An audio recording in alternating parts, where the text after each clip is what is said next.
Just because a certain type of content is performing well does not mean that it's a trend and that you should then make up a story to get in on this trend. That's it. That's my intro. Hey, I'm Amanda, you're watching Swell Entertainment, and today, first and foremost, we are going to be talking about some sensitive subject matter, and so I want to make sure that you know to check in with yourself right now, see if you're ready to hear these types of topics. I'm going to be as sensitive as I can be in a lot of these instances, but we are going to be talking about some sensitive matters of abusive relationships, dealing with narcissistic personalities, etc. So please check in with yourself. If you don't think you can handle it, it's totally cool. There's plenty of other videos on this platform.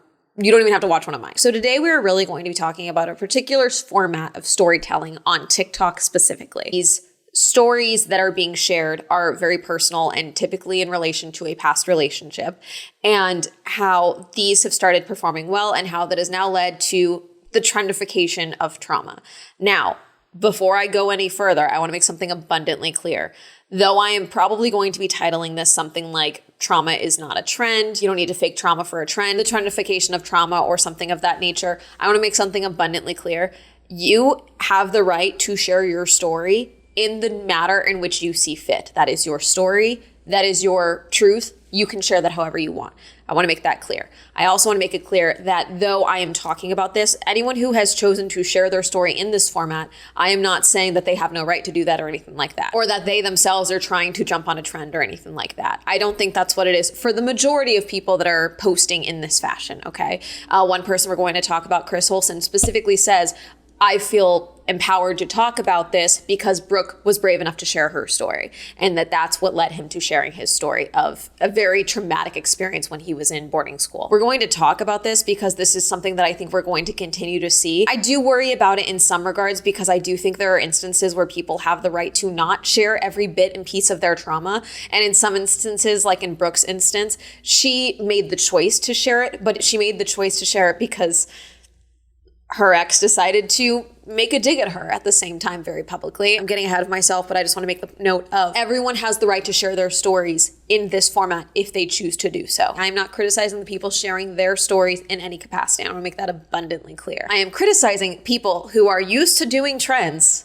to grow, looked at this and saw it as a trend and thought it was a really good idea to fake a story, to be able to do the same format in the same way. That is what I am criticizing. If you do trending content, you don't have to get in on every single trend in some of these instances as well, because this is a solid format. It's not a TikTok, etc. I'm going to use the phrase allegedly for myself in a lot of these instances. I believe the people who are sharing these stories, but these people that are being spoken about, in a lot of instances, they won't go after the victims or their personal victims. They will go after people that are talking about them because that is less frowned upon, okay? So I am saying allegedly in these instances to protect myself, but I do believe the people with the stories that they are sharing. I know I say that a lot, but I think it bears reminding. Let's start with, I think, where the phrase, who the F did I marry, became part of the cultural zeitgeist. Let's talk about Risa Tisa. So Risa Tisa is a woman on TikTok who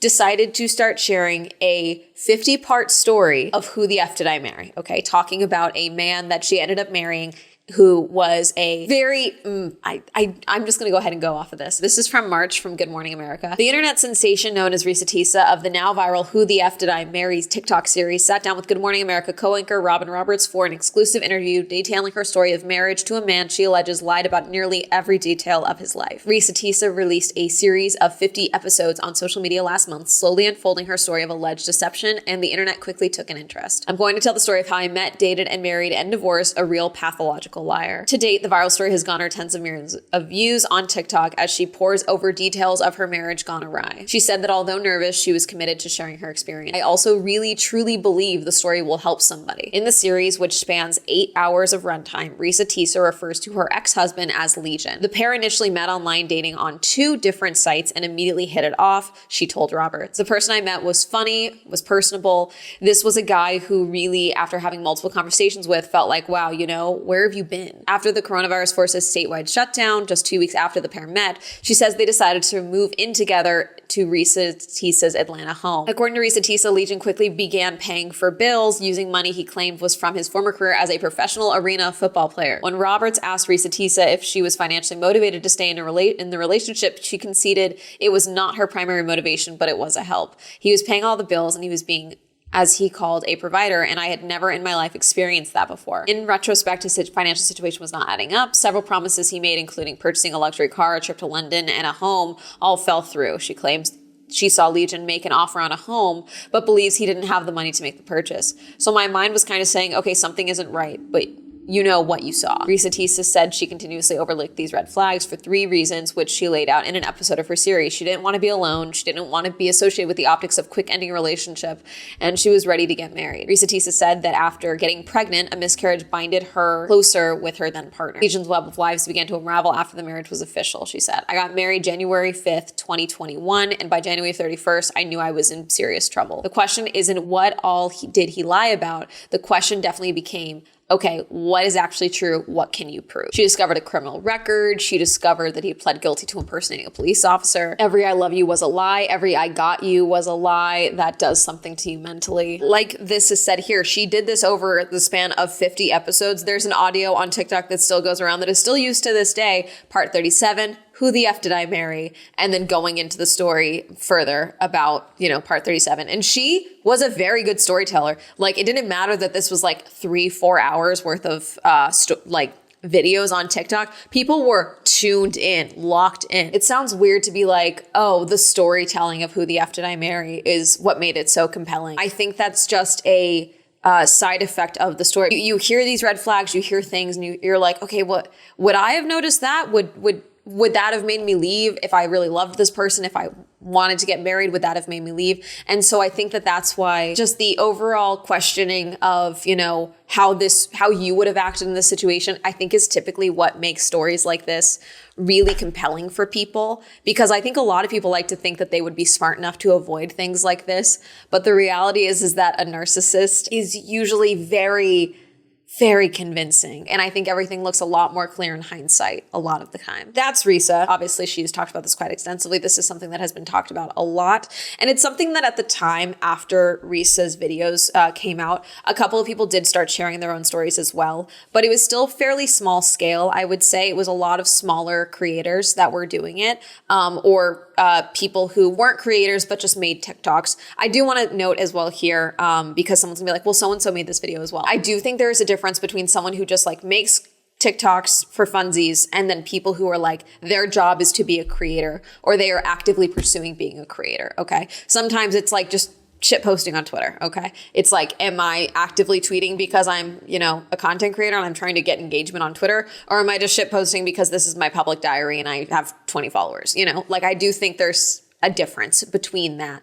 And I know the media loves to be like, this TikToker, and it's like someone with 20 followers, same thing. So obviously, again, this was months ago. Now we're going to shift our focus over to the canceled podcast and specifically Brooke Schofield. Brooke has been talking about her ex-boyfriend, Clinton Kane, for a while. And it's not something that this came out of the blue. This is something that she has touched on. This is something that she has gone on other podcasts to talk about. She has spoken about in her own podcast with Tana Mojo. So Brooke Schofield previously dated Clinton Kane. Clinton Kane is a singer who allegedly is lying about being Australian and various other things.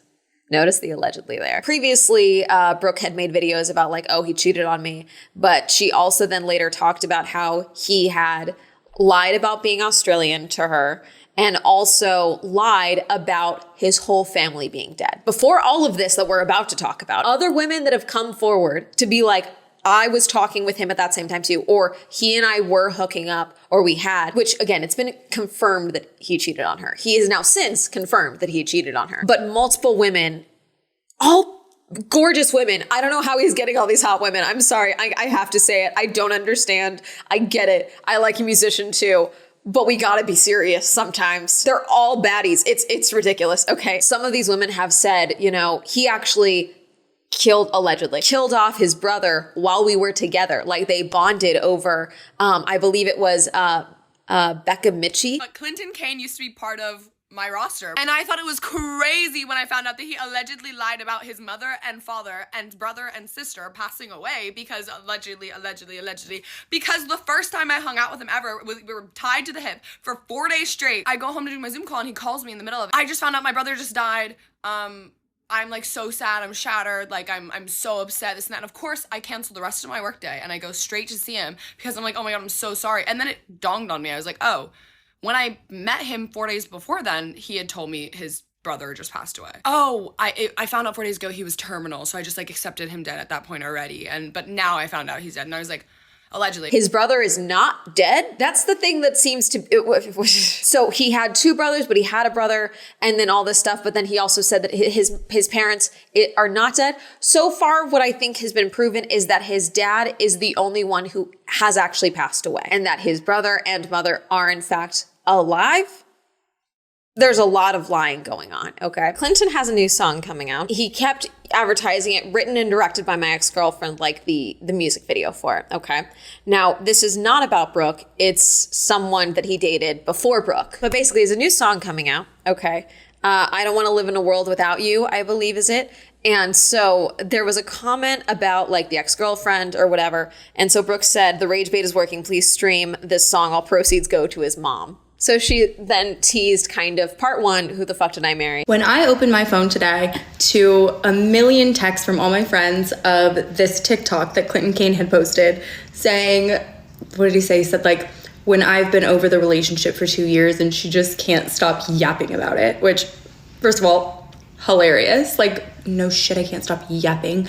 But the nerve. And this started Brooke to go through her whole Who the Fuck Did I Marry series about her relationship with Clinton Kane, including how she was unmedicated at the time, how, you know, she was a fan of Clinton, and when he slid into her DMs or whatever, she was like, oh my God, this is great. And that they were together for about 6 months, and how he was allegedly very manipulative and abusive emotionally to her, allegedly. And she just details the relationship, the timeline of the relationships, things that he said to her, including crying to her about his parents being, his mom being dead specifically, allegedly, and how allegedly she fell down the stairs one time. And he was like, oh my God, I can't believe you did that. That's how my mom died, falling down the stairs. And like didn't talk to her for 3 days. That she owned Birkenstocks, like owned the company or something. Or that she had left him a like multi-bedroom house in Australia and he like tore up the deed in front of her or something because like he doesn't care about money. And that the accent would like come and go while they were together. And just basically had an incredible last line of the series, which is do him a favor. Apparently his new song comes out on Friday and the man will do anything to get a stream. So honestly, you guys, do him a service. He needs money for therapy. One of the better lines, frankly. Brooke, I want you to know if you do see this, I do use that line fairly regularly. It's fantastic. But she then, you know, did a couple of touch-up follow-ups where people were asking questions and she followed up about the accent and things like that.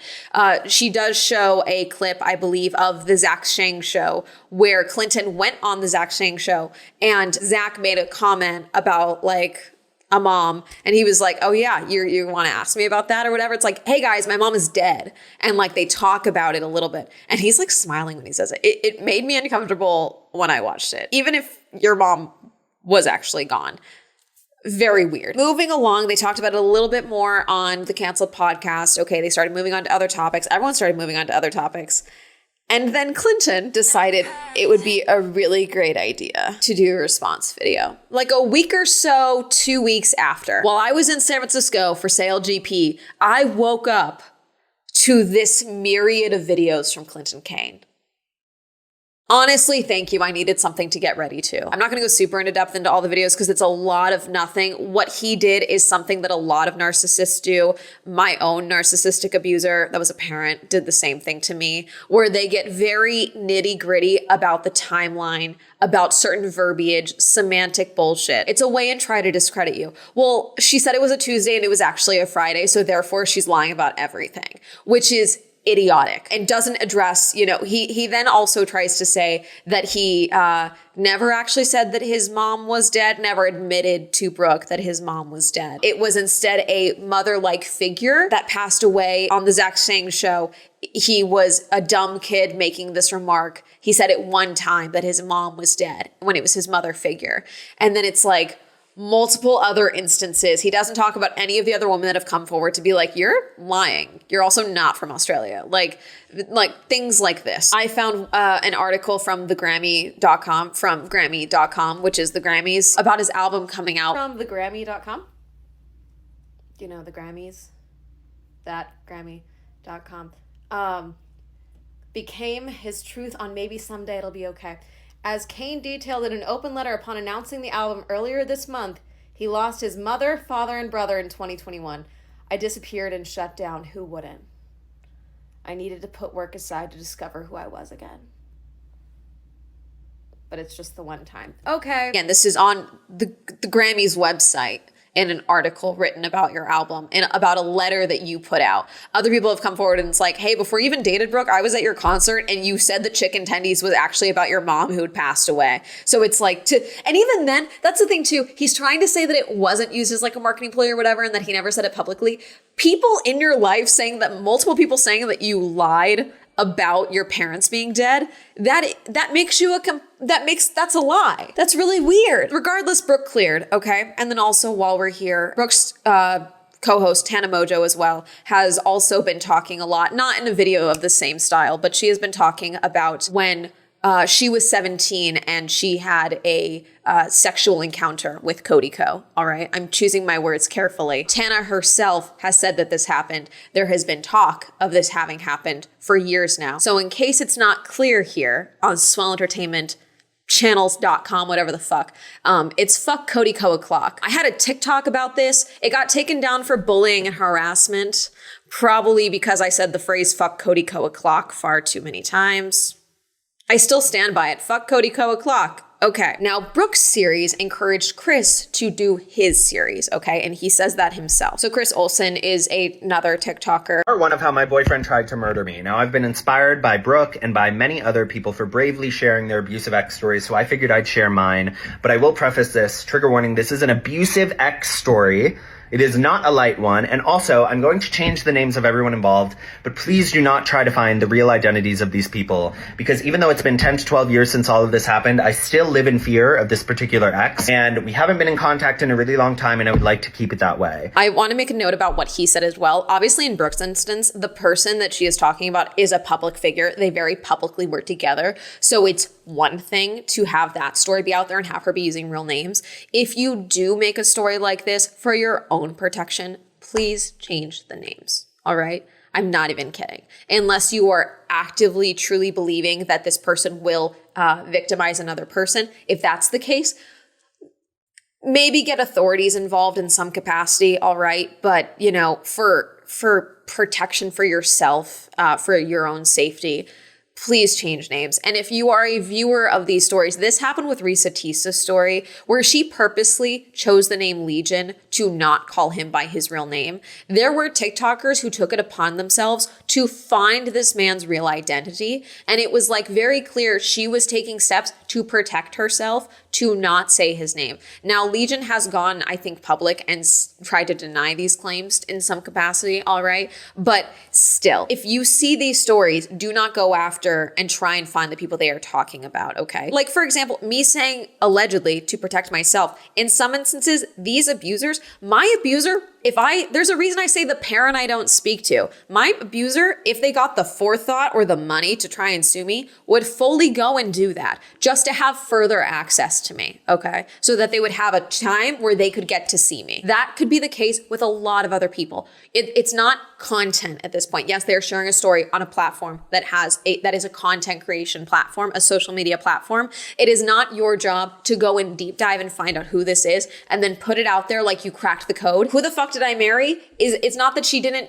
know this man's name. She was making it so that you didn't know this man's name. And that was one instance that I physically wanted to strangle someone at that point, because I was like, what do you mean I cracked the code. I found out who it is.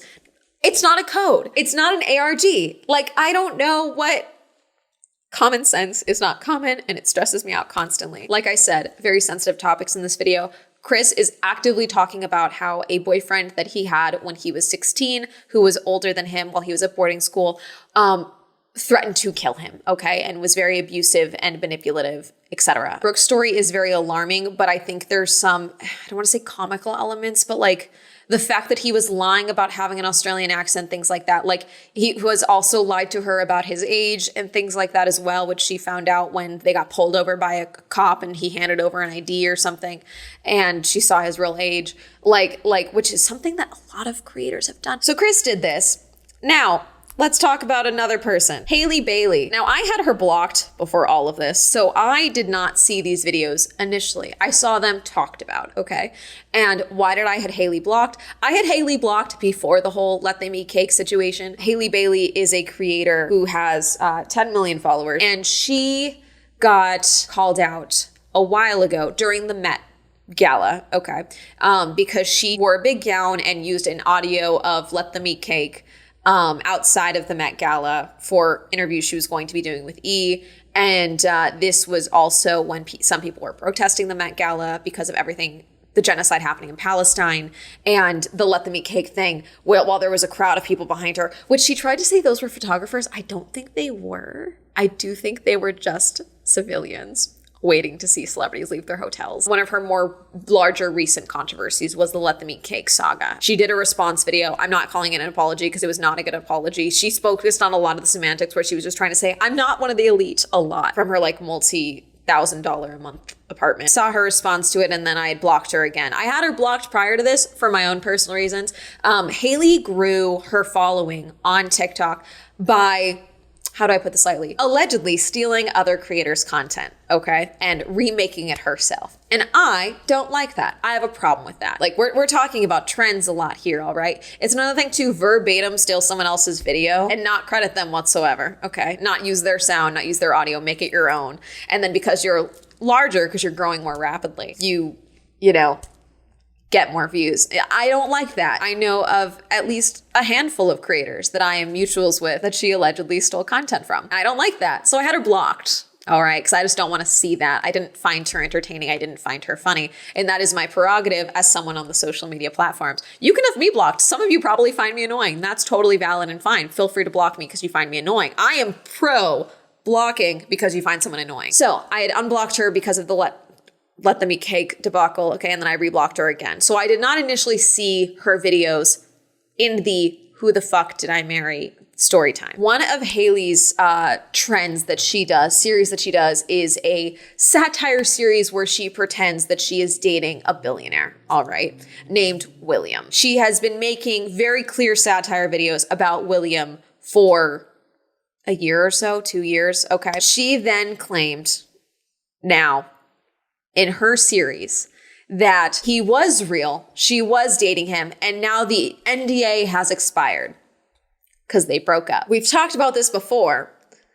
That's not how NDAs work. One, first and foremost, NDAs do not protect from illegal activity. I have a digital assistant, all right, and they sign an NDA, okay, because they have very personal data of mine that they have access to, like credit card information, personal phone numbers, emails, addresses, etc. Okay, so there's an NDA in place so that if anything ever happens, they're incentivized to not leak it. Okay. However, if I go and commit a crime, if I steal something in front of them, if I do a hit and run, anything, if they find out about that then them having signed an NDA does not mean that they can't do anything or report me or anything like that. That does not protect me because it's an NDA. It's a non-disclosure agreement. There's very clear things involved in it, and it does not protect you from disclosing about illegal activity. For anyone watching this, if anyone threatened you with, well, you signed an NDA, have a lawyer look at it. But if they committed an actual crime, the NDA, you're okay. It's been very clear with even her fans that William does not exist.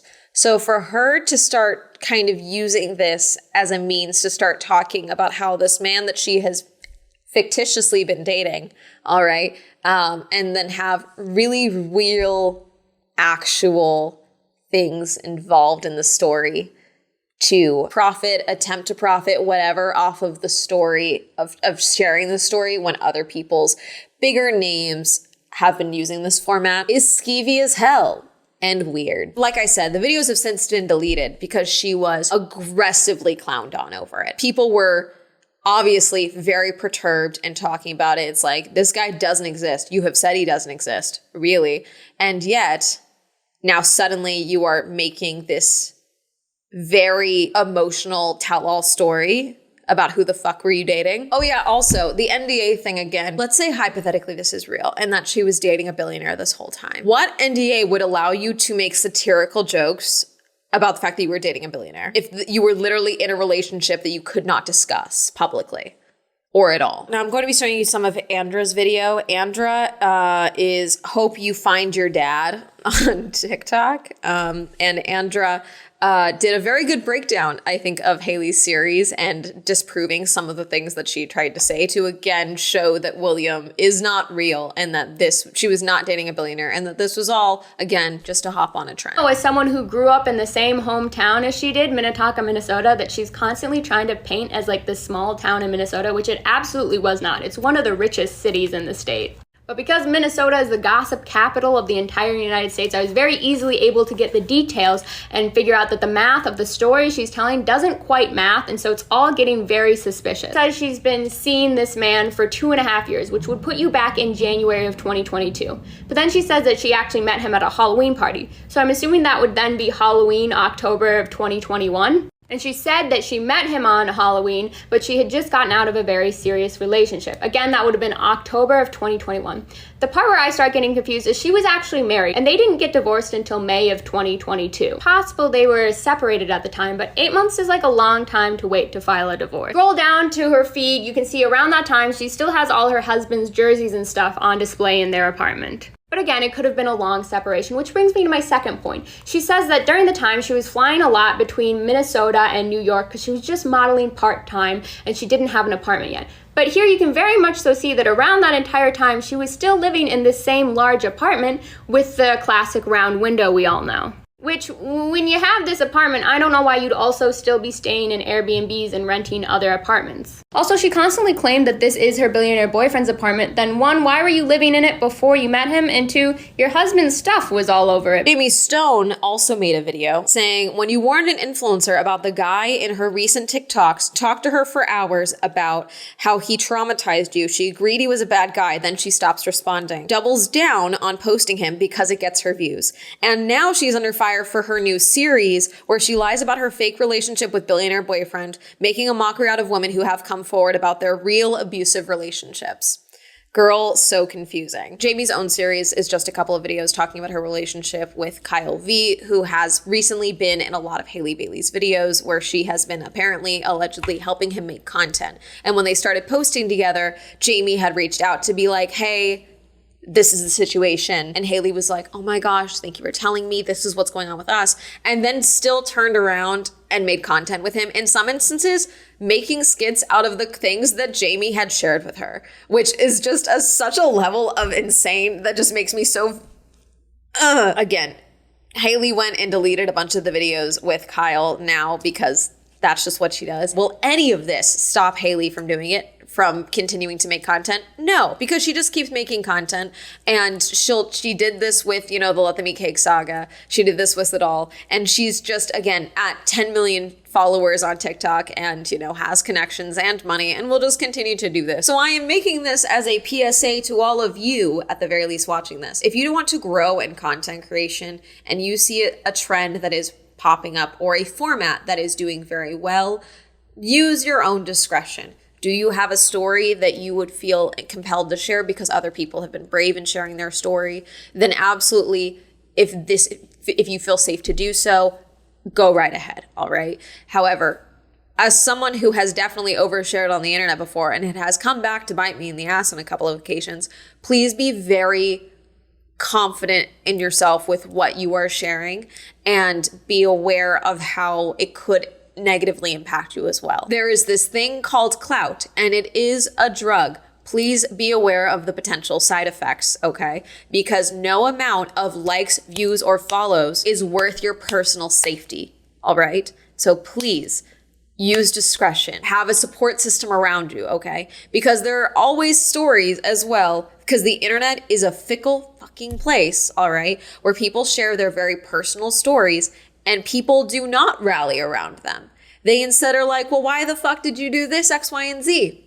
You always run the risk of it ending up also on the wrong side of the internet where you think you're going to be, getting a bunch of the girly pops coming and supporting you. And instead you get a bunch of guys being like, I bet you would choose the bear. Okay, because men are fucking annoying, all right? You never know what you're going to get. So just please make sure that you have gotten to a point where you feel comfortable with whatever possible outcome you could get. And don't make up a fucking story to get involved on a trend of people sharing their real life traumatic stories in relationships, with jobs, with anything. Don't make it up. Don't make it up. Please. Makes it harder for people to be believed when they are telling their legitimate stories of abuse going forward. That's going to be it. Have you seen any of these story times? What are your thoughts on this style of content on social media? Do you think this is a good or bad thing that people are continuing to, be emboldened to share their stories of their past relationships? Let me know. Comment down below. Reminder that I stream on Twitch. Reminder that Swell Entertainment is now available on Spotify. Reminder to use code SWELL for 10% off on gamer subs. Shout out to my patrons. Thank you so much for supporting me on Patreon. If you'd also like to support my Patreon, let me list down below. Like something else social media, that'll be all up here. And that's going to be a hell of a day. Goodbye.